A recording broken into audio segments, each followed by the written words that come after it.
નમસ્કાર, વિશેષ ન્યૂઝમાં હું દિનેશ સિંધવ તમારું સ્વાગત કરું છું. તારક મહેતા કા ઉલ્ટા ચશ્મા સિરિયલથી જાણીતા બનેલા દયા ભાભી એટલે કે દિશા વાંકાણી અને સુંદરલાલ એટલે કે મયુર વાંકાણીના પિતા ભીમભાઈ વાંકાણીનું અમદાવાદમાં તેમના નિવાસ સ્થાને અવસાન થયું છે. પિતાના અવસાનના સમાચાર સાંભળી દયા ભાભી એટલે કે દિશા વાંકાણી અમદાવાદ દોડી આવ્યા હતા. દિશા વાંકાણી, મયુર વાંકાણી અને તેમની નાની બહેનની હાજરીમાં પિતાને અંતિમ વિદાય આપવામાં આવી. આ અંતિમ વિદાયના દ્રશ્યો આપણે જોઈ રહ્યા છીએ. આ દ્રશ્યોમાં આપણને જોવા મળે છે કે મયુર વાંકાણી રડી રહ્યા છે. આ દ્રશ્યોમાં આપણે જોઈ શકીએ છીએ કે દિશા વાંકાણી પિતાને કાનમાં કશું કહી રહ્યા છે, પિતાને કશું વાત કરી રહ્યા છે. દૂરથી આપણને સંભળાતું નથી કે પિતાને દિશા વાંકાણી શું કહી રહ્યા છે, પરંતુ સમજી શકાય છે કે દીકરી પોતાના બાપને અંતિમ વિદાય આપતી વખતે શું કહેતી હોય, પોતાની પીડા વ્યક્ત કરતી હોય. તો આપણે જોઈ શકીએ છીએ કે મયુર વાંકાણીની આંખોમાં પણ સતત આંસુ આવી રહ્યા છે. આ દ્રશ્યો જોઈને મને એક સવાલ થયો છે, તમને પણ થયો હશે કે દિશા વાંકાણી શા માટે મોં ઢાંકીને આવ્યા, શા માટે તેમને માસ્ક પહેર્યું અને શા માટે તેમને કાળા ચશ્મા પહેર્યા. તો કલાકારોની દુનિયાની જે ડાર્ક સાઈડ છે ને એક કડવી વાસ્તવિકતા છે.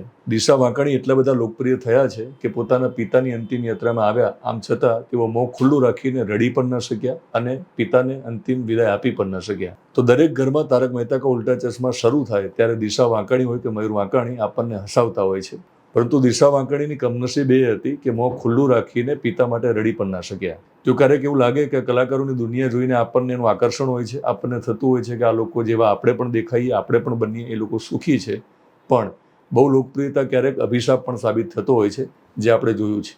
વિશેષ ન્યૂઝના તમામ દર્શકો તરફથી હું ભગવાનને પ્રાર્થના કરું છું કે નાટ્યકાર ભીમ વાંકાણીના આત્માને શાંતિ અર્પે.